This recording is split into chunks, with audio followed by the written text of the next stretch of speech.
Hello and welcome to Sometimes Video Games. I'm Adam and I forgot to do an intro to this.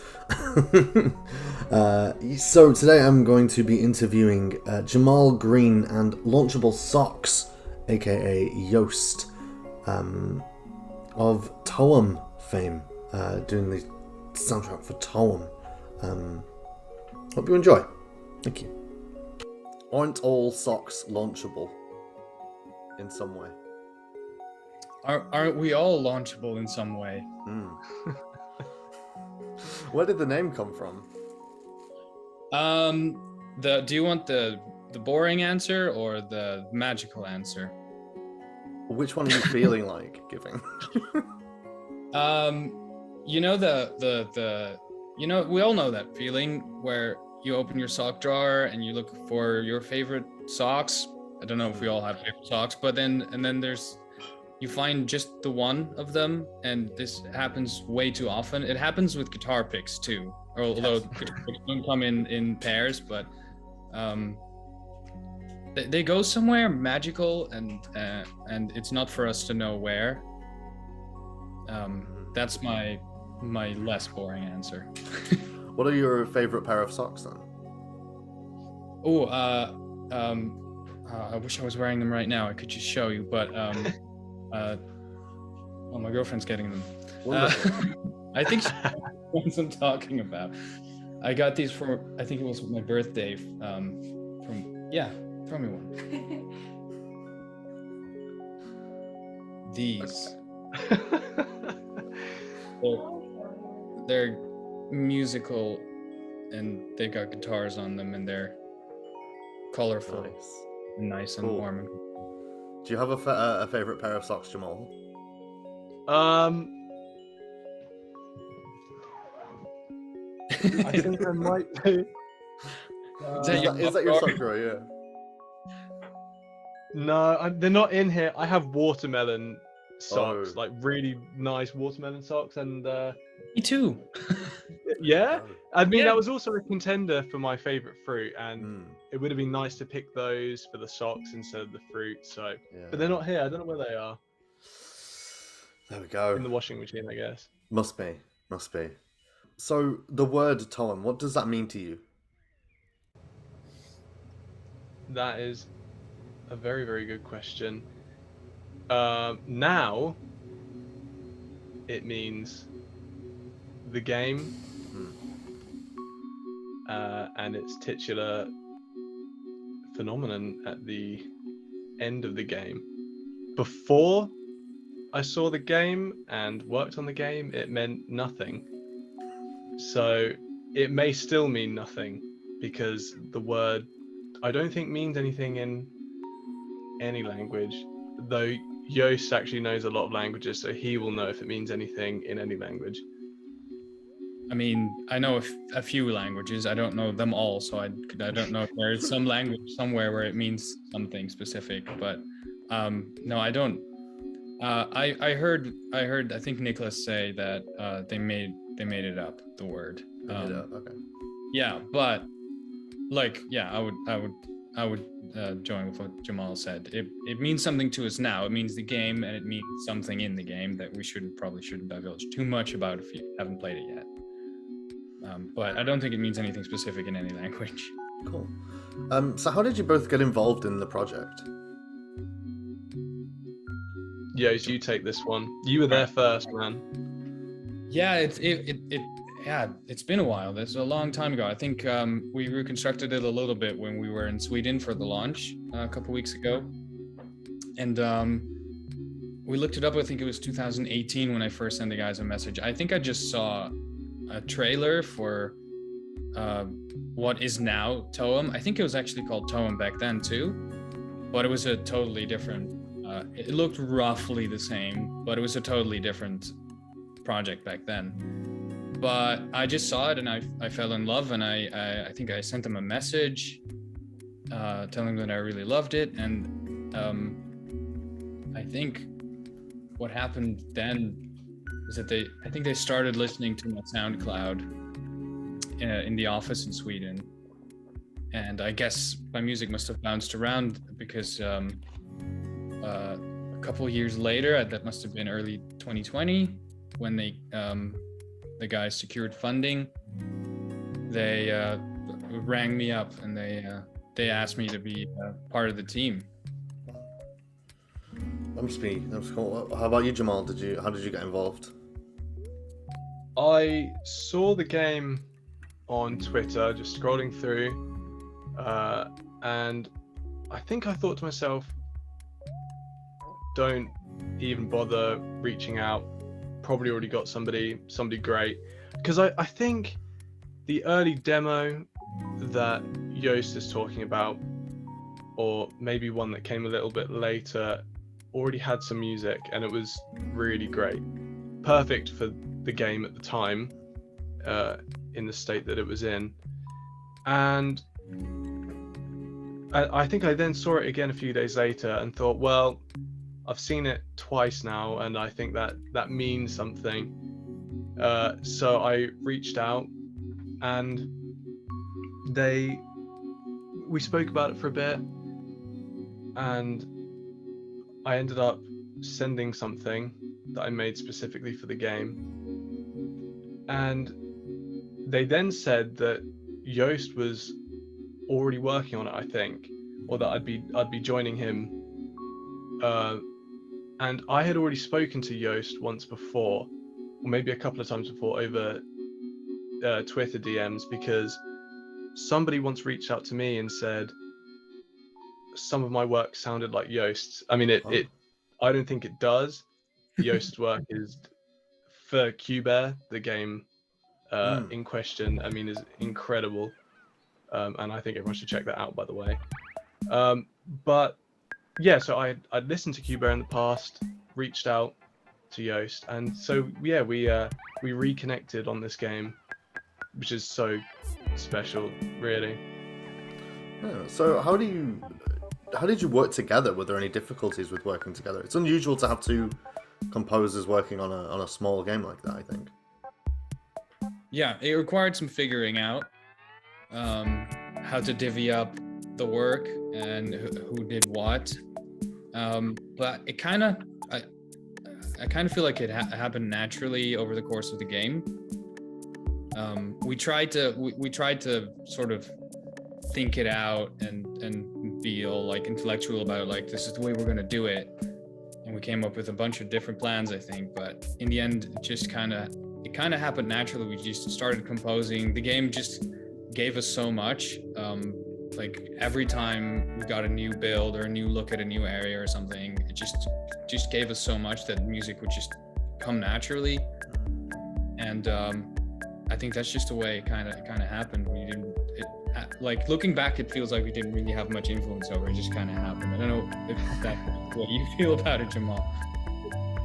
Yeah, exactly the same. There, like you said, there was a time where we were really trying to like wrangle it and control the course, and that was kind of right after we sent our original demos to the team, and then it was time for us to really start the project together. We were talking and just trying to work out, right, how can we're right at the start of this, how can we get to the end of it and have completed the project the way we wanted to. And it's weird to look back on what feels like only a couple of months ago or even a few weeks ago, but it's like over a year or something, and we're here now and it's finished, and I'm very proud of it. We did what we set out to do, but I don't think we had any control over it, really. Yeah, for sure. I think we both, I think we made 2 demos way back when we started out, and I think it must have been your idea where you went like, you sent me something that you were working on, and you were like, dude, we should do one together, just see what happens. Mm-hmm. That's at the big city. And that must have been like in all the 5th track that we sent to the guys, and that was I think that was before we got officially asked to be part of the team. Yeah. So that's kind of how we got started on working together. Cool. I think you said that like you set out, you achieved what you set out to achieve, but what was it you set out to achieve? Wow. This is deep reflection now. Yes. I remember us both talking about wanting to strike a balance between like a sweetness and I mean this is really just abstract and obscure, but like we wanted to strike a balance between a sweetness and like a kind of like a savouriness where some of the music would be kind of on the nose. Like if you're in a beach area, you're going to use some beachy instruments, marimba and stuff maybe. But then we also wanted to incorporate like Joost would explain this better than me, but some sort of overriding beauty that reflects kind of just the world in general and just like the characters and everything in it, I guess. So I mean, that's not going to make any sense to anyone who's listening, but just we wanted to strike a balance between a few different sounds, really, and I think we did that. Yeah, I think the game, it's a really whimsical game. There's a lot of humor in it, and it's very lighthearted, and there's cute characters, and there's a beach area, and there's a city area. You know, it's kind of like that surface level. We wanted to do justice to that, but kind of what kind of is like an underlying thing under it is the guy's love for the country that they live in, which is Sweden, or maybe like Scandinavia as a bigger whole, and its beauty. So we kind of wanted to give it that undercurrent of we want it to be whimsical, but there's also an undercurrent of seriousness and beauty in it that we kind of wanted to strike that balance. The tracks, most tracks in video games typically are looped throughout the areas, but that's not the case in Toem. They played like individual songs through the Hike Lady. Do you know what was this decision based on? What made you not want to loop tracks and just play them as individual pieces? That wasn't really our decision, I think, or at least it's not that I don't mean to say it was decided for us, but the Hike Lady was kind of already part of the game when we joined the project, and it just made so much sense for the world and the game that they were making, where you're taking the bus and exploring these Scandinavian inspired places, and you're basically taking a walk through them, and you've got your headphones on, you're listening to some tunes, so it just makes sense for those tunes to be kind of like songs rather than looping parts that kind of like background music that most video games would go for. There are also in the songs and the music itself, there's a lot of soundtracks to help build the world and the atmosphere that you wouldn't actually realize were not part of the game until you listen to the soundtrack separately. There are things like monkey noises that are happening in the background of some of the sounds, or like the waves and the seas, or like just people's chatter. How important was it to build an atmosphere and environment throughout the soundtrack for you guys? I mean, great question. My favorite part of the game is the sound design, so just all of the sound effects, and collectively we grouped together also to create like just a bunch of music that emanates from like radios and things like that as well. So I think we have blurred the line between like a soundtrack and sound design a bit, and then also just the jingles made by the sound designers we had. So their company is Rumsklang. That's also musical, and so yeah, I'm glad you've mentioned that. Like, I can see how playing the game as somebody who didn't work on the game, like there's a lot of things that sound like they could be part of the soundtrack that aren't. I'm not sure how much we really thought about that, but yeah, that is really cool, and Yeah. I think it is an important part of the game. For sure.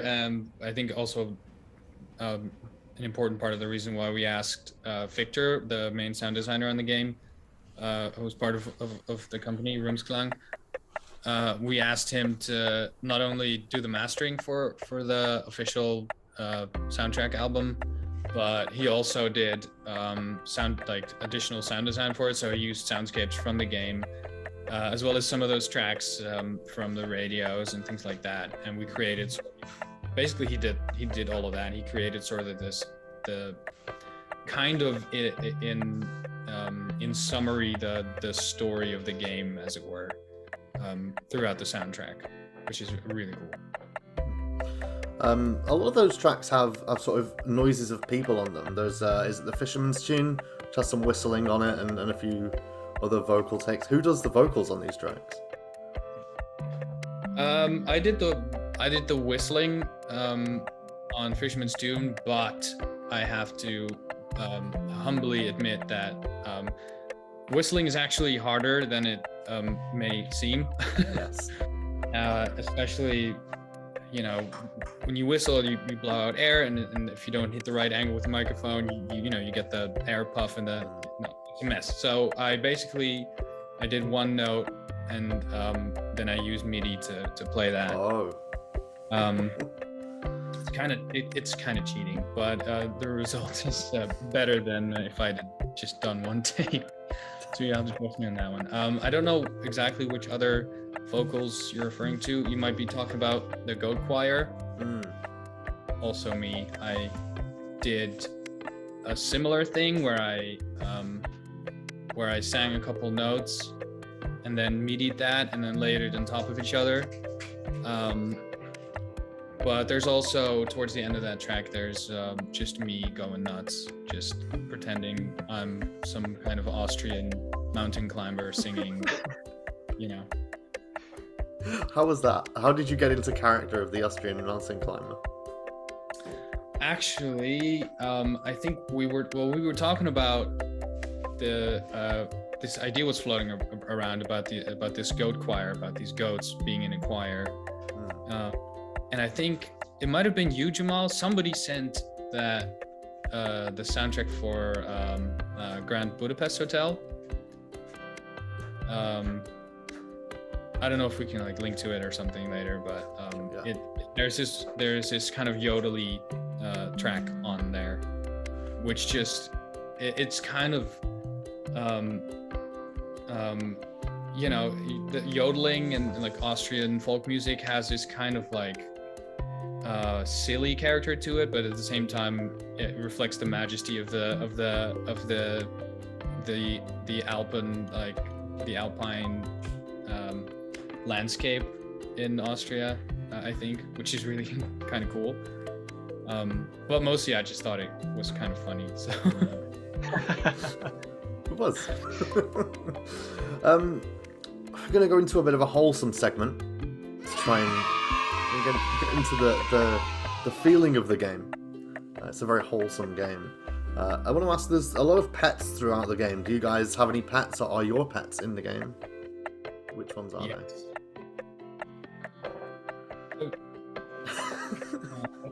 I don't know where she is, but yes, all our pet.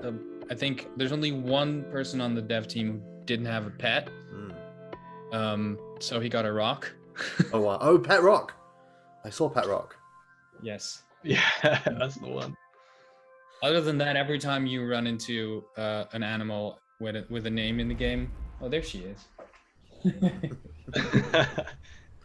Who's this? Oh. This is Willemijn. Hey. If you've played the game and you've been to the harbor area, then you might have run into her. She doesn't like being held, so she's running away now. Jamal, who's your pet? My pet is Teddy. So he's quite possibly the hardest to find. Okay. An absolute nightmare. Little sausage dog. Great. Cute as can be. He doesn't actually live here with me. He's technically my mum's dog, Oh, sure. but he's still mine. I named him Yeah. In real life, I named him Teddy. That was my name. So he's very much my dog, and so he made it into the game. And yeah, a lot of players are finding it very difficult to find him. Oh no. That's not good. What would you be able to give them a hint? Not exactly location, just a hint. I'm pretty sure. Actually, I'm not too sure, but I think the developers may have rearranged the room that he's in to make it easier to find him. I saw someone say that. Yeah, I'm I not too think sure. I heard the same thing. Cool. Go find Teddy if He you shouldn't haven't be found too him hard to already. find. Should be. Yeah. He should be there. What time do you guys go to bed? What's your bedtime? I go to bed. My bedtime is probably 12 o'clock at night, normally. Yeah, I won't go any further in case you ask what time we wake up, but 12 o'clock, yeah. That's not on my list, no. Okay, 12, I go to bed at 12 and wake up around 7. Okay. Good 7 hours? That's great. Hmm. Yeah, I think my natural bedtime would be around maybe between 12 and 1 a.m. But especially now with pandemic and working from home a lot, and my girlfriend she works right here next to me, and we're trying to really stay in each other's rhythm. So it's a little earlier. We try to be in bed roughly around 11 or something like that. Do you guys swear? This is part of the wholesome quiz. Do you swear? Do you curse? All the time. All the Yeah. time? I'm surprised I haven't sworn on here already. I guess it depends on what you mean by swearing. There's a lot of different severities of swearing, I guess. I try not to go through the roof, but who never swears? Gentle. Yeah, true. Do you swear? Yes, I'm awful. No. I'm absolutely terrible. I have sort of like 2 settings. One of them is just me. The other one is as if I was speaking to my grandma. I'd be like, Yeah. don't swear. Just say Relate, normal yeah. things. Yeah. What are your favorite animals? Outside of your own pets. I really like golden retrievers or those Shiba Inu. Oh yeah, they're good. Mm-hmm. There's a lot of cool animals. Capybaras are really cool. They're friends with every other animal there is ever. Yeah. And there's that one, I forgot what it was called. This was one, I think it was like a quokka or something, which is this tiny little, I guess it's a marsupial, and it looks like it's like smiling all the time. Oh. Oh yeah. I know that thing. I'm not sure which one that is. Right. Huh. Very nice. Jamal? I'm gonna say right, because you didn't specify dead or alive. What? I'm a huge dinosaur fan. Oh, okay. Loved. I mean, first of all, don't you think it's weird you can be a fan of of an animal? That's a bit weird, especially an extinct animal. But I love prehistoric life. Love dinosaurs, so they are my favorite. Hey, that's cool. Any dinosaur. What kind of television do you usually watch? Would you still watch TV? Damn. That's the question, because I don't even know if people still watch TV nowadays. I don't watch like broadcast TV, but and to be honest, I'm terrible at watching series. Like I know that's all the rage, but I'm only now just getting around to watching Peaky Blinders with my girlfriend. So that is currently what I'm watching. Like, oh. Yeah, I'm same. I don't have an actual like TV connection, whatchamacallit, so I don't watch like TV, but if we're talking Netflix and stuff like that, currently I'm rewatching Scrubs. Oh yeah, that's a good one.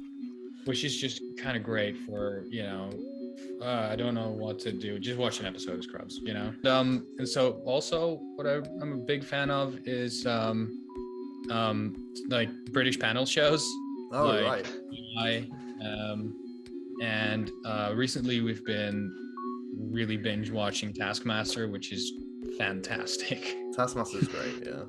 It's a good one. Do you consider yourself soft? Yeah, I'm a I do. total softie. Yeah. Yeah. Good. Soft as a marshmallow. Which emojis do you tend to use in messages? I wonder if my phone was here, I would show you my most used section. But I'm always using the heart emoji, Yeah. the cry emoji with the tears streaming. Sure. Love that one. Because it's hard to show emotion over text, so you have to go above and beyond. It's true. There we go. There we you got go. the heart as well. Yeah. The whistle emoji. Yeah. Since Fisherman's Tune has come out, my lord, has he been spamming that emoji? Yeah. That's It's great. a good go. Yeah. Wonderful. And where can we find the Toem soundtrack? Where is it? Where can people listen to it if they want to? Everywhere. Everywhere. Wow. Except for Bandcamp right now, but we're looking into that. So Spotify, iTunes, YouTube, all those places. And soon Bandcamp. Soon Bandcamp. Fingers crossed. Yeah. And what's next for you both? What's the next thing that you two are gonna end up doing each? Tough question, really. Can you say? Are you allowed to say? Is another thing. I mean. Some things I'm not. I can't say, and others, you just never know. Some things take ages to happen. One thing I am really hoping for is another opportunity soon to work with Joost again. That's like, yeah, if we could get that going, that'd be brilliant. That's nice. Yeah. Yeah, same. Really hoping that'll work out. I'm also working on, there's one track I'm working on, I don't know how much I'm allowed to say about that, but with an artist I really admire from the Netherlands. So that could be really cool, I hope, if I can do it justice. And I'm working on a new solo album, which should have been out a long time ago, but then the pandemic happened and I just didn't know what to do with it, and now I'm just like, I'm gonna finish it soon, for reals this time. The pandemic. Here's what I'm gonna do. I think everyone should still got this. How's that looking on there? I'll see it super clearly. Yeah, it's still got the cellophane on it. Yes. It's Joost's album, Quiet Magic. Stream it now. It's been out since, I think, 2018, if I'm not mistaken.